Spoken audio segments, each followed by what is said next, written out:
Welcome back to the channel बच्चों। आज की हमारी वीडियो में हम केमिकल प्रॉपर्टीज ऑफ हेलोएल्केन्स को कंटिन्यू करेंगे, बट उससे पहले एक छोटा सा रिकैप कि पिछली वीडियो में हमने क्या किया।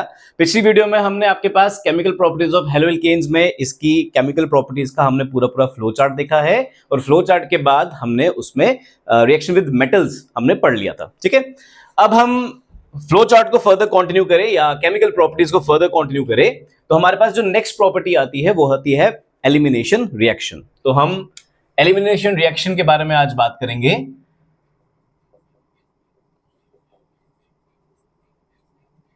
एलिमिनेशन रिएक्शन, ठीक है। तो बच्चों, एलिमिनेशन रिएक्शन को हम एक और नाम से जानते हैं, इसे हम बीटा एलिमिनेशन भी कहते हैं, एंड इसे हम डिहाइड्रो हैलोजिनेशन रिएक्शन के नाम से भी जानते हैं। ठीक है, तो एलिमिनेशन रिएक्शन को हम beta elimination as well as dehydrohalogenation reaction के नाम से भी जानेंगे। तो समझते हैं इसमें डिहाइड्रो हैलोजिनेशन का मतलब क्या है। डी मतलब हो जाएगा रिमूवल। किसका रिमूवल बच्चों? Hydro as well as halogen. तो आप जब रिएक्शन के बारे में बात करेंगे, जब मैं एग्जांपल लेकर आपको समझाऊंगा, तो आप यहां पर देखेंगे कि यहां पे हाइड्रो यानी पानी और हैलोजन यानी कि आपके हैलोजन का जो भी हैलाइड आपके पास प्रेजेंट होगा, इसका रिमूवल होगा इस रिएक्शन के अंदर। ठीक है, तो प्रोसीड करते हैं। एक रिएक्शन मैं आपके लेता हूं एग्जांपल के तौर पे। तो हम यहां पर लेते हैं बच्चों CH3, CH2 and Cl। Simple सा मॉलिक्यूल लेके चलते हैं। This is your ethane chloride. तो हम आपका ये हेलोएल्केन लेके चलते हैं, जिसमें हम KOH एल्कोहलिक इंट्रोड्यूस करेंगे। KOH एल्कोहलिक से रिएक्शन करवानी है बच्चों हमने। तो रिएक्शन के दौरान हमें दिस एल्कोहलिक पार्ट का बहुत ध्यान रखना है। वो इसलिए रखना है क्योंकि सेम मॉलिक्यूल से रिएक्शन CH3 CH2 Cl अगर आप KOH एल्कोहलिक की जगह एक्वस से करवाते हो तो आपका प्रोडक्ट एल्कोहल बनता है, जो कि बनेगा CH3 CH2 and OH with KCl out. ठीक है, तो ये हमारे पास सब्स्टिट्यूशन रिएक्शन बन जाती है जब हम KOH एक्वस की बात करते हैं। तो स्पेसिफिकली ध्यान रखना है, यहां पर KOH एक्वस नहीं, KOH एल्कोहलिक रहेगा। KOH एक्वस से एल्कोहल बन जाता है। मैं आपको नेक्स्ट वीडियो में इसके बारे में बताऊंगा या इसी वीडियो में कंटिन्यू करेंगे।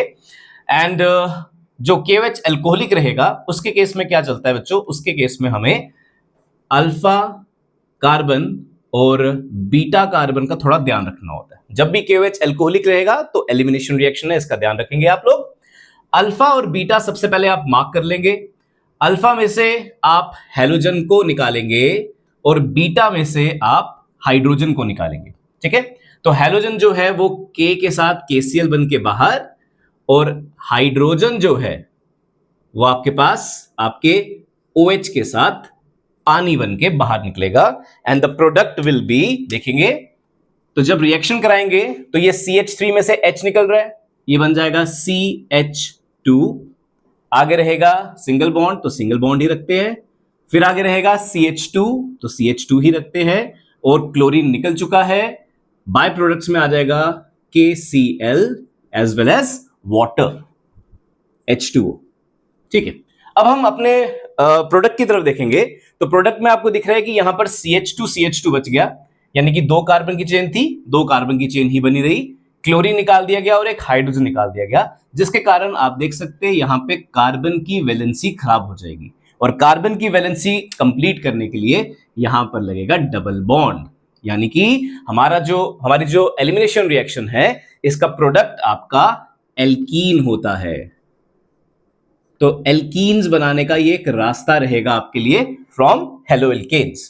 तो हमारा एल्कीन कौन बना? हमारा इथीन।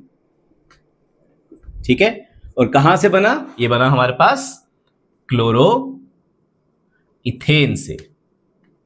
ठीक है, तो क्लोरो इथेन से इथीन बनाने का ये रास्ता है, यानी कि एल्कीन्स बनाने का ये रास्ता है, जिसमें आपने सबसे पहले मार्क कर लेना है अल्फा और बीटा।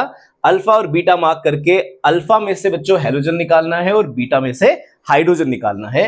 अल्फा में से हेलोजन निकलेगा, बीटा में से हाइड्रोजन निकलेगा, तो ऑब्वियसली कार्बन की वैलेंसी खराब हो जाएगी और उस वैलेंसी को कंप्लीट करना है डबल बॉन्ड लगा के, जिससे हमारे पास एल्कीन प्रोड्यूस हो जाएगा।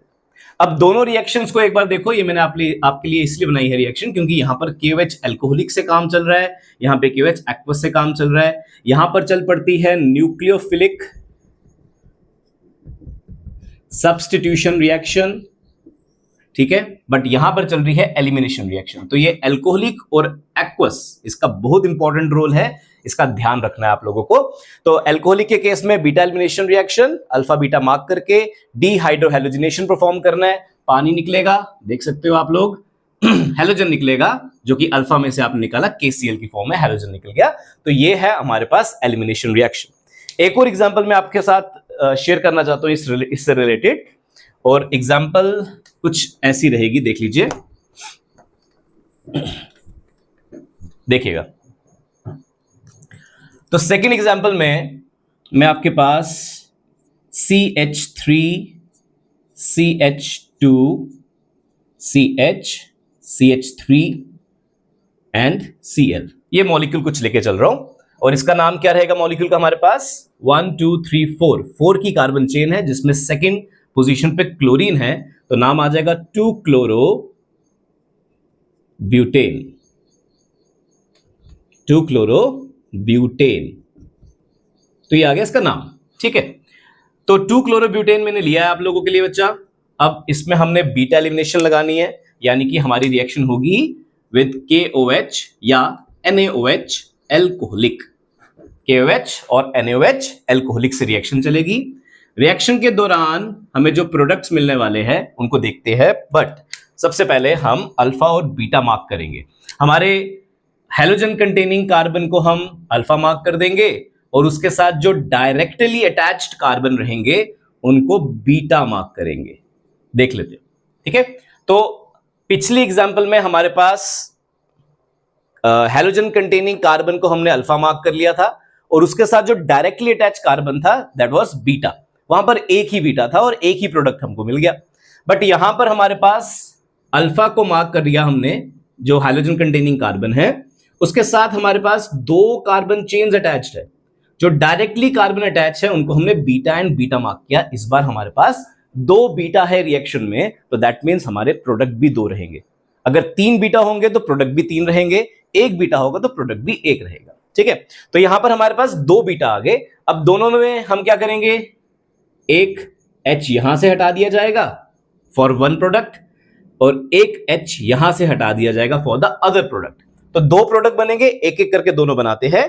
चलो देखते हैं क्या हमारे पास प्रोडक्ट बनेंगे। तो CH3, ये आपके लिए आ गया CH3 के आगे CH, एक H हटा दूंगा तो ये बचेगा CH। इसके आगे है CH अगेन, CH, हेलोजन हट गया, हेलोजन निकाल दिया और आगे है CH3।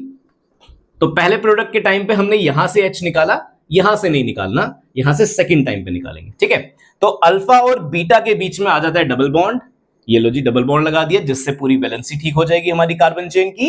एंड ये रहा हमारा पहला प्रोडक्ट। सेकंड प्रोडक्ट रहेगा हमारे पास, अब यहां से H निकालेंगे तो पहले पूरी चेन लिख देंगे, CH3, आगे आएगा CH2, इस बार H नहीं निकालेंगे यहां से, ठीक है, CH2, उसके आगे आएगा CH एंड उसके आगे आ जाएगा हमारे पास CH3 में से एक H निकलेगा और बनेगा CH2। Again alpha and beta के बीच में डबल बॉन्ड लगा देंगे जिससे वैलेंसी पूरी हो जाएगी, ठीक है। अब दो प्रोडक्ट हमारे पास बन चुके हैं। बाय प्रोडक्ट्स में हमारे पास KCl और H2O ही आएगा, नो डाउट, बाय प्रोडक्ट्स हमने लिख दिया। बट जो हमारे पास मेन प्रोडक्ट्स है, अब इन मेन प्रोडक्ट्स में से मेजर प्रोडक्ट कौन सा रहेगा उसके बारे में हमने बात करनी होती है। तो मेजर प्रोडक्ट के लिए आपको क्या देखना है, ध्यान से देखिएगा। मेजर प्रोडक्ट के लिए हम कार्बन कंटेनिंग डबल बॉन्ड को अपनी नजरों में रख लेंगे, तभी मैंने उसको बॉक्स में रख दिया, और चेक करेंगे कि उसमें कितनी कार्बन चेन्स अटैच्ड है। यहां पे एक है, यहां पे दूसरी है, तो यहां पे दो कार्बन चेन अटैच्ड है। वैसा ही नीचे भी चेक करेंगे। कार्बन कंटेनिंग डबल बॉन्ड्स को हम अपनी नजरों में रख लेंगे, मैंने बॉक्स में रख दिया, और इसके साथ कितनी कार्बन चेन अटैच है, इसके साथ एक ही कार्बन चेन अटैच है। तो आपके पास मेजर प्रोडक्ट डिसाइड होता है कितनी कार्बन चेन्स अटैच्ड है आपके डबल बॉन्ड कंटेनिंग कार्बन के साथ। तो this one will be the major product क्योंकि इसमें 2 कार्बन चेन अटैच्ड है, and this one will be the minor product. ठीक है, चलिए, तो ये आपके पास मेजर प्रोडक्ट, माइनर प्रोडक्ट, बहुत सिंपल है इसको पहचानना। डबल बॉन्ड कंटेनिंग कार्बन्स को नजर में रखो, फिर चेक करो इसके साथ कितनी कार्बन चेन अटैच है। इसमें 2 अटैच थी और इसमें सिर्फ सिंगल कार्बन चेन अटैच थी। जिसके पास ज्यादा कार्बन चेन अटैच होती है that will be the major product. और ये रूल जो हमें बताता है कि मेजर प्रोडक्ट क्या होगा और माइनर प्रोडक्ट क्या होगा, that rule is known as the Zaitsev's rule, और इसको हम बोल सकते हैं सेटजेफ रूल। दोनों में से किसी भी नाम से इसको आप बोल सकते हैं, सेटजेफ बोलिए या ज़ेटसेफ़्स रूल बोलिए। ये वो रूल है जो हमें बताता है कि जब भी आपके पास एलिमिनेशन रिएक्शन के दौरान बीटा 1 से ज्यादा होंगे, 2 या 3 बीटा होंगे, तब आपको मेजर प्रोडक्ट कैसे देखना है। तो ये जो हमारे पास हमने रूल देखा, चेक किया, ये रूल जो है ये ज़ेटसेफ़ रूल और सेटजेफ रूल के नाम से जाना जाता है। तो एग्जाम्पल नंबर 1 में मैंने 1 ही बीटा लिया था, एग्जाम्पल नंबर 2 में मैंने 2 बीटा लिए थे। इस एग्जाम्पल को समझाने का मेरा एक ही मकसद था कि हमारे पास यहां पर रूल लगाया जाता है ज़ेटसेफ़ और सेटजेफ रूल, विच स्टेट्स की मेजर प्रोडक्ट कौन सा होगा और क्या होगा। ठीक है, तो हमारे पास 2 बीटा थे, 2 प्रोडक्ट बन रहे थे, तो हमने आपके पास मेजर प्रोडक्ट मान लिया आपके उस कार्बन चेन को जिसमें ज्यादा एल्काइल ग्रुप्स लगी है और जिसमें कम एल्काइल ग्रुप्स लगी है, that will be your minor product. ठीक है, तो यही थी हमारी second chemical property of haloalkanes, जिसमें हम एलिमिनेशन रिएक्शन या बीटा एलिमिनेशन या डीहाइड्रोहेलोजिनेशन की बात करते हैं।